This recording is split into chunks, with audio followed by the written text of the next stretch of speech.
Hello everyone, আসসালামু আলাইকুম। আমি আরশি। এই ভিডিওতে আমি 1 বছর থেকে 5 বছর পর্যন্ত শিশুদের সেরেলাক তৈরি এবং খুঁটিনাটি স্পেসিফিক সব কিছু শেয়ার করব, সাথে রান্নার প্রসেসটাও বলে দিচ্ছি। এই ভিডিওতে সেরেলাক তৈরিতে যে যে উপাদান ব্যবহার করেছি, এগুলো কতটুকু পরিমাণে ব্যবহার করেছি এবং এদের পুষ্টিগুণ সম্পর্কে চলুন জেনে নেওয়া যাক।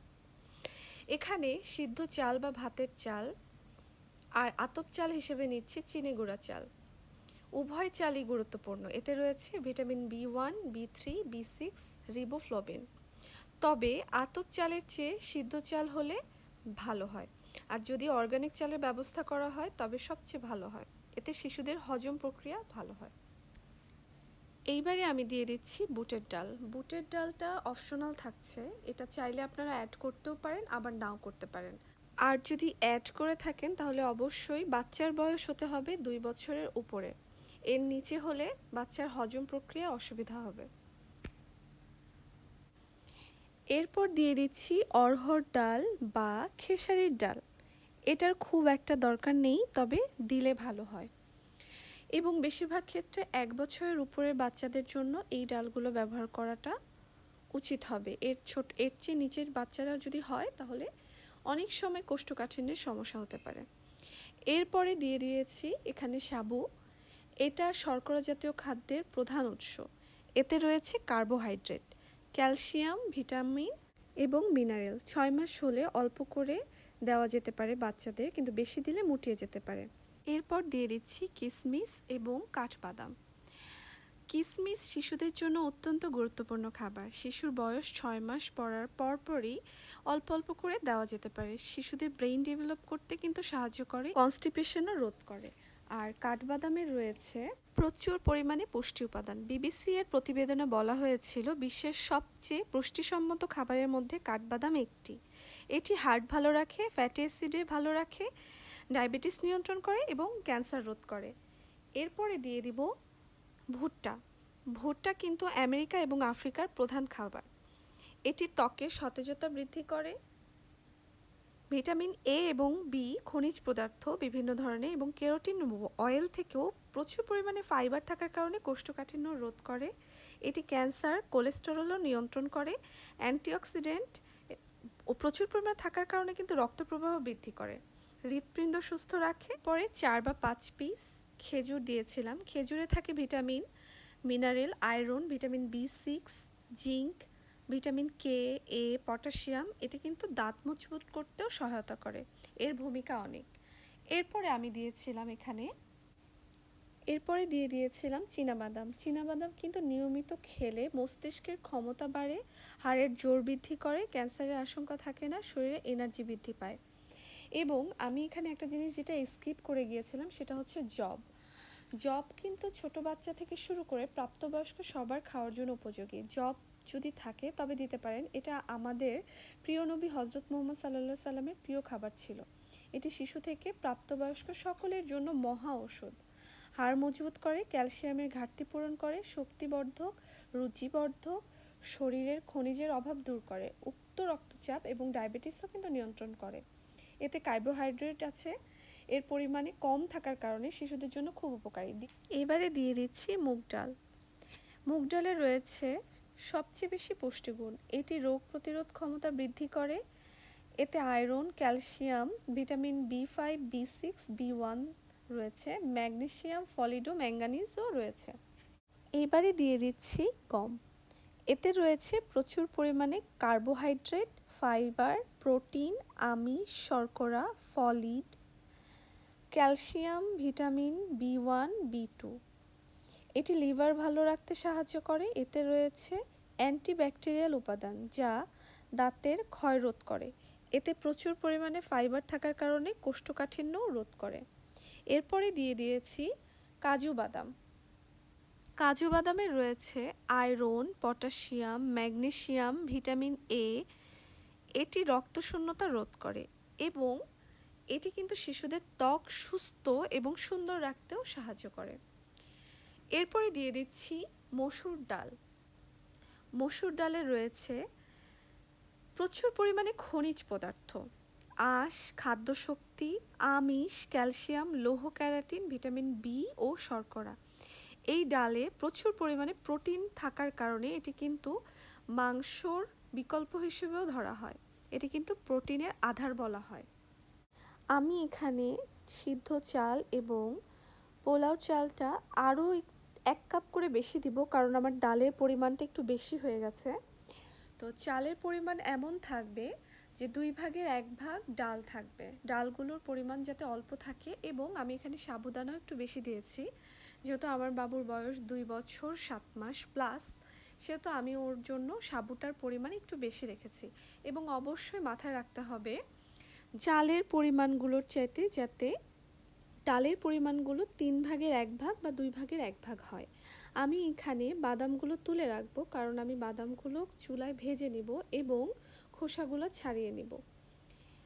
আর কাজু বাদামও সরিয়ে নিব, কাঠবাদাম সরিয়ে নেব এবং খেজুর সরিয়ে নেব। এইগুলো আমি আলাদাভাবে পরিষ্কার করব এবং চাল ডালগুলো একসাথে পানিতে কিছুক্ষণ ডুবিয়ে রেখে, খুব বেশি ভালো হয় ওভারনাইট যদি ডুবিয়ে রাখা যায়। আমি এখানে 2 ঘন্টা ডুবিয়ে রেখেছিলাম এবং এরপরে ধুয়ে ফেলেছিলাম। এখানে আমি আরেকটু গমের পরিমাণ বাড়িয়ে দিয়েছি। গম এবং 2 ধরনের চাল যেটা ছিল সেটার পরিমাণ আরও 1 কাপ বাড়িয়ে দিয়েছি, এবং বাকিগুলো ছিল আমার 1 কাপের একটু করে অল্প। এরপরে ততক্ষণ পর্যন্ত ধুয়ে নিতে হবে যতক্ষণ না এটা পুরোপুরি পরিষ্কার পানিতে পরিণত না হয়, কারণ আমাদের এইগুলো চাল ডালে কিন্তু প্রচুর পরিমাণে ময়লা থাকে, যার কারণে আমি বলেছিলাম যে 2 ঘন্টা ভিজিয়ে রাখতে হবে, তাহলে এগুলোর গায়ে যত ধরনের ময়লা ছিল সেগুলো কিন্তু উঠে যাবে। এবং এরপরে 5 বার 6 বার করে ধুয়ে নিতে হবে। এখানে আমি চীনাবাদামগুলো চুলায় নিয়ে ভেজে নিব, যেন আমি এই খোসাগুলো তুলে ফেলতে পারি। আমি মাঝে মাঝে এগুলো ব্লেন্ডও করে নেওয়া যেতে পারে, বা এগুলো যখন একটু ব্লেন্ড করে না নেওয়ার কারণে যখন একটু করে খোসা মুখে লাগে, সেক্ষেত্রে হচ্ছে আমার বাবু খায় না, সেহেতু আমি এগুলো সুন্দর করে একটা কাপড়ে নিয়ে একদম গরম গরম থাকা অবস্থায় এগুলো ঝেড়ে ফেলবো। আমি ঠিক এইভাবে আমি কাপড়ের সাহায্যে সুন্দর করে ঘষে ঘষে সবগুলো খোসা ছাড়িয়ে নেব। যদিও সবগুলো প্রপারভাবে ছাড়ানো যায় না, তারপরেও যেগুলো থেকে যায় সেগুলো তো পুষ্টিগুণ আছে। আমি এগুলো ব্লেন্ড করার সময় যত ধরনের আমি বাদাম দিয়েছি, অনেকে চাইলে এখানে পেস্তা বাদামও অ্যাড করতে পারেন। পেস্তা বাদামেও কিন্তু অনেক অনেক পুষ্টিগুণ থাকে। আমি এখানে অ্যাড করেছিলাম সব ধরনের বাদাম একসাথে, খেজুর এবং কিশমিশ। এটা আমি একটা মিষ্টির পিউরি হিসেবে ব্যবহার করব, কারণ আমি ওকে সুগার দেই না। তো সুগারের পরিবর্তে আমি, অনেকেই চাইলে বাসায় পাটাতে পিষতে পারেন অথবা ব্লেন্ডারে, অথবা সবচাইতে বেশি ভালো হয় যদি আশেপাশের এলাকায় কোনো মিল থাকে সেখানে দিলে কিন্তু, যদি বলা হয় যে আমি একটা বাবুর সেরেলাক, তাহলে কিন্তু তারা খুব সুন্দর করে মিহি করে মিশ্রণটা করে দেবে। আমি বাসায় নর্মালি ব্লেন্ডারেই করে নিই, কারণ এটা যদি আমি বাসায় করি তাহলে যেই পরিমাণটা আমি চাল আর ডালের রাখবো সেটা দিয়েই কিন্তু আমি রাজমা খিচুড়ি বানাবো। অ্যান্ড এখানে আমি আলাদাভাবে সাবুদানা আর সব ধরনের বাদাম, কিশমিশ আর খেজুরটা আমি আলাদা করে নিব, যেন চালের যেই গুঁড়াগুলো থাকবে সেটাকে আমি রাজমা খিচুড়ি হিসেবে ব্যবহার করতে পারি বাবুর জন্য। তো আমি সেই প্রসেসটাও দেখাই দিব। এখানে আমি সাবুদানাগুলো ব্লেন্ড করে নিচ্ছি, এবং এইগুলো একসাথে বাদামের যে পেস্টটা করেছি বাদামগুলোর, আর এখানে দিয়েছিলাম খেজুর আর কিশমিশ, সেটা আমি একসাথে করে ফেলবো। অ্যান্ড সেটা আমাকে অবশ্যই ফ্রিজে রেখে দিতে হবে, কারণ এখানে যেহেতু ভেজা কিছু প্রোডাক্ট আছে লাইক কিশমিশ, তারপরে খেজুর, এই জিনিসটা ভেজা থাকার কারণে এটা যদি বাহিরে রাখি তাহলে কিন্তু খুব জলদি নষ্ট হয়ে যাবে। সো এটা ফ্রিজে রেখেই 1 চামচ করে দিতে হবে। যে কোনো জিনিসে যদি মিষ্টির পরিমাণ একটু কিছু রাখতে চান তাহলে কিন্তু এটা ব্যবহার করতে পারবেন। অ্যান্ড আমার এগুলো সব ব্লেন্ড করা হয়ে গেছে, আমি এটাকে সাইড করব। এরপর একে একে যে চাল আর ডালের মিশ্রণগুলো আছে এবং ভুট্টা গমের যে মিশ্রণটা আছে সেটাকে আমি একেবারেই আলাদা করব। সেটা একদম চলে যাবে আমার যেগুলো গুঁড়া থাকবে একদম মিহি হয়ে যাবে আমার, সেগুলো হচ্ছে সেরেলাক হিসেবে ব্যবহার করব। এরপরে আমি কিছু পরিমাণ ওটস দিয়ে দেব। ওটস, আর অনেক বেবিরা কিন্তু ওটস খেতে পছন্দ করে। তো আমি এখানে ওটস দেওয়ার কারণ হচ্ছে, যেই বেবিরা ওটস খেতে পছন্দ করে সেখানে কিন্তু আমরা চাইলে আমাদের যে মিশ্রণটা আছে সেটা অ্যাড করতে পারি। তাহলে তাদের যে স্বাদ, যে তাদের জিভায় যে স্বাদটা থাকে তারা কিন্তু সেটাই খেতে পছন্দ করে। অনেকে দেখা গেছে যে বাহিরের সেরেলাকটা পছন্দ করে, কেনা সেরেলাকটা বাসায় এটা খেতে চায় না। তাদের জন্য কিন্তু কেনা সেরেলাক একটা প্যাকেট দিতে হবে এবং বাকি যেটা ঘরোয়া পদ্ধতিতে করা হয়েছে সেটাকে অ্যাড করতে হবে। তো আমি এখানে ওটস দিয়েছি, আমার বাবু ওটস পছন্দ করে, তো আমি এখানে ওটসও দিব, আমার বাহিরে কেনা এক প্যাকেট সেরেলাকও দিব এই হোমমেড সেরেলাকের সাথে। আর এরপরে আমি হচ্ছে যে চাল ডালের মিশ্রণটা আছে সেটাও করে ফেলবো। এখানে অল্প কিছু আমি নিয়েছিলাম বাদামের পেস্ট, যেটা হচ্ছে বাবুকে আমি জুস হিসেবে খাওয়াবো। আমি এটা ফ্রিজে রেখে 7 থেকে 8 দিন রাখা যাবে, এর বেশি রাখা ঠিক হবে না। অনেকে চাইলে ডিপে রাখতে পারেন, ডিপে রেখে বের করে নর্মাল করে খাওয়ানো যাবে। তো আমি এটা জুস হিসেবে রেখে দিব পাশে। এরপরে আমার যে চাল ডালের মিশ্রণটা আছে সেটা হচ্ছে ওভারনাইট আমি শুকানোর জন্য দিয়ে দিব। অ্যান্ড যা করব এটা পরের দিন করব। অনেকে চাইলে এটা রোদে শুকায় নিতে পারেন, আবার অনেকে চাইলে ঘরে ফ্যান চালু করে দিয়ে ফ্যানে শুকাতে পারবেন। তো আমি যেই বাদামের পেস্টটা ছিল, গুঁড়োগুলো, আমি এগুলো হাত দিয়ে একটু করে ছাড়াই নিব। আর এটা কিন্তু যখন খাওয়ানো হবে তখন দুধের মধ্যে হয়তো বা 1-2 ঘন্টা ডুবায় রাখতে হবে। তাহলে দেখা গেছে যে যে গোটা গোটাগুলো থাকবে সেটা কিন্তু আস্তে আস্তে ছুটে যাবে গরম দুধের মধ্যে। তো আমি আমার বাবুকে গরুর দুধ দিয়েই দেই সেরেলাকটা। তো আমি আস্তে আস্তে সবগুলো ব্লেন্ড করে ফেললাম। অ্যান্ড ঠিক এভাবেই আমি ব্লেন্ড শুরু করি ব্লেন্ডারে নিয়ে। আর তার আগে হালকা করে চাইলে এটা ভেজে নেওয়া যেতে পারে, খুব হালকা করে, একদম লাল বা একদম কালো করে ভাজা যাবে না। তো প্রায় এখানে আমার এগুলো করতে অনেক টাইম লাগবে, যেহেতু আমি পরিমাণটা বেশি করেছি, প্রায় 6 মাসের জন্য করে ফেলেছি ওর জন্য। সো আমার মিনিমাম 4 মাস তো এটা ইনশাল্লাহ যাবেই, 6 মাস না হলেও 4 মাস যাবে।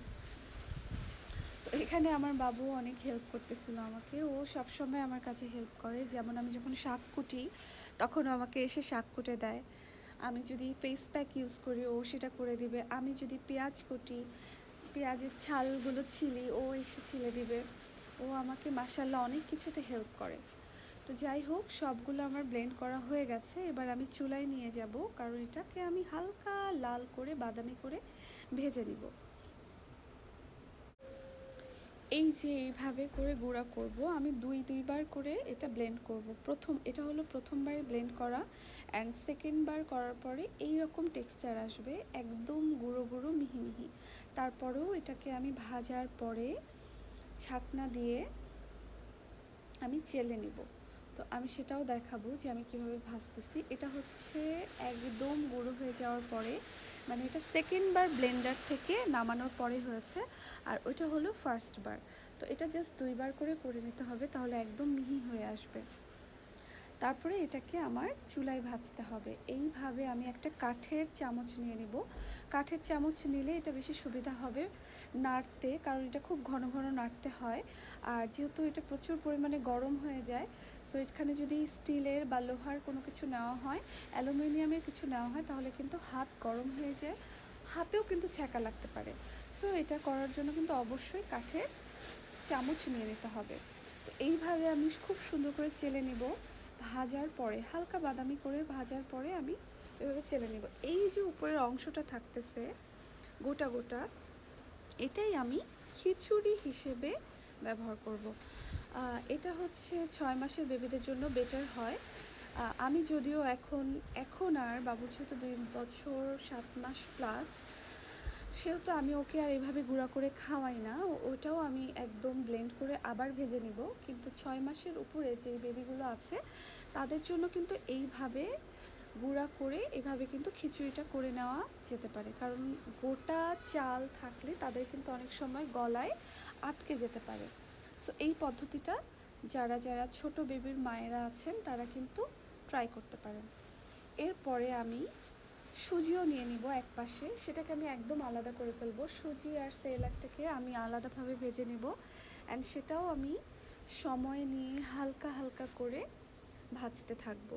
তো এগুলো খুব লং প্রসেস, অ্যান্ড চুলার জালটাও খুব আস্তে রাখতে হবে যেন পুড়ে না যায়। পুড়ে গেলে কিন্তু এটা খেতে তিতা লাগবে, অ্যান্ড পুড়ে গেলে এগুলো যেহেতু খুবই গুঁড়া গুঁড়া জিনিস, এগুলো পুড়ে গেলে পুরো পুরো খাবারটাই একটা মানে খারাপ স্মেল করবে, পোড়া পোড়া স্মেল করবে। সেক্ষেত্রে কিন্তু বেবিরা খেতে পারবে না। বেবিদের কিন্তু খাবার জিনিসের একটা স্মেলের ব্যাপার থাকে। ওরা যখন যেই জিনিসটা খেতে পছন্দ করবে সেই স্মেলটা প্রথমে তারা খাবার দেওয়ার আগে চামচ নিয়ে মুখের কাছে আনার আগেই তারা কিন্তু নাক দিয়ে স্মেল নেয়। যখনই বুঝতে পারে যে এটা আমার খাবার না, স্মেলটা অন্যরকম, তখনই কিন্তু বেবিরা আর খাবে না।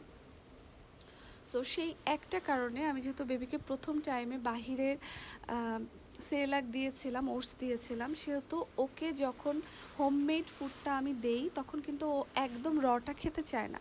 আমি যখন ওটাকে আলাদাভাবে খেজুর দেই বা মাঝে মাঝে একটা বিস্কিট দেই বা মাঝে মাঝে ওখানে আমি একটু করে সেরেলাক দেই অথবা একটু দেখা গেছে যে ওটস দেই, তখন ওইটা খুব মজা করে খায়। তো আমি এইটা 5 ফল দিয়েছি এখানে 1 প্যাকেট, সেটাকেও আমি হালকা করে ভেজে রাখবো। ভেজে রাখলে দেখা গেছে যে যখন খাওয়ানোর সময় হবে তখন কিন্তু দুধটা হালকা জাল দিয়ে আর অল্প 2-3 মিনিটের মধ্যে একটু নাড়াচাড়া করে নিলেই হয়ে যায়। সো এখানে আমার সময়ও বেঁচে যায়। যখন আমি কাজটা করতে বসি তখন একবারেই কাজগুলো আগিয়ে রাখি যাতে আমি ইনস্ট্যান্ট ওকে খাওয়াতে পারি। মাঝে মাঝে হয় কি, যখন একদম ফুটন্ত গরম পানি বা ফুটন্ত গরম দুধ থাকে তখন আমি একদম 1 সেকেন্ডের জন্য কিছুক্ষণ রেখে দিলেই কিন্তু এই জিনিসটা রান্না হয়ে যায় অটোমেটিক্যালি। সো আমি এই কারণে সব কিছু একবারেই ভেজে রেখে দিব। অ্যান্ড ভাজার পরে একদম কিন্তু গরম থাকে সেরেলাকগুলো। এটা কিন্তু সরাসরি কোনো প্লাস্টিকের উঠিয়ে রাখা যাবে না গরম অবস্থায়, এতে কিন্তু শিশুদের শরীরে ক্ষতি হতে পারে। তো এটা এইভাবে বড় কোনো খঞ্চাতে করে বা বড় কোনো প্লেটে করে 1 ঘন্টার মতো, 1 ঘন্টা 1.5 ঘন্টার মতো ফ্যানের নিচে রেখে দিতে হবে। তাহলে এই জিনিসটা যখন ঠান্ডা হয়ে যাবে তখনই কিন্তু যে কোনো বক্সে করে 2-3টা বক্স লাগবে, বক্সে করে রেখে দেওয়া যাবে। খুব বেশি ভালো হয় কাচের কোনো জারে রেখে দিলে, এয়ারটাইট জার, যেটা হচ্ছে প্লাস্টিকে রাখলে অনেক সময় অসুবিধা হয় অনেক ধরনের। সো এটা যদি খুব বেশি বেস্ট হয় কাচের কিছুতে রাখলে। তাছাড়া এমনি কোনো ওভেন প্রুফ বক্সগুলো থাকে সেখানেও রেখে দেওয়া যাবে।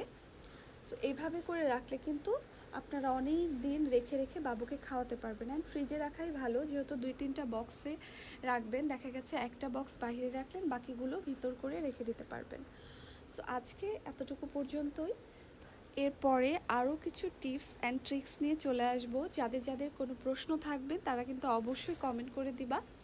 অ্যান্ড আমি যতটুকু জানি আমার খুবই ক্ষুদ্র ধারণা থেকে, অ্যান্ড যতটুকু আমি আমার বেবির খাওয়ানোর পর ওর যা রিয়াকশান ছিল সেগুলো অনুযায়ী আমি সব কিছু জানিয়েছি সবাইকে, আমার জানা অনুযায়ী, অ্যান্ড আমি যতটুকু বুঝেছি সে অনুযায়ী সবার সাথে শেয়ার করবো ইনশাল্লাহ।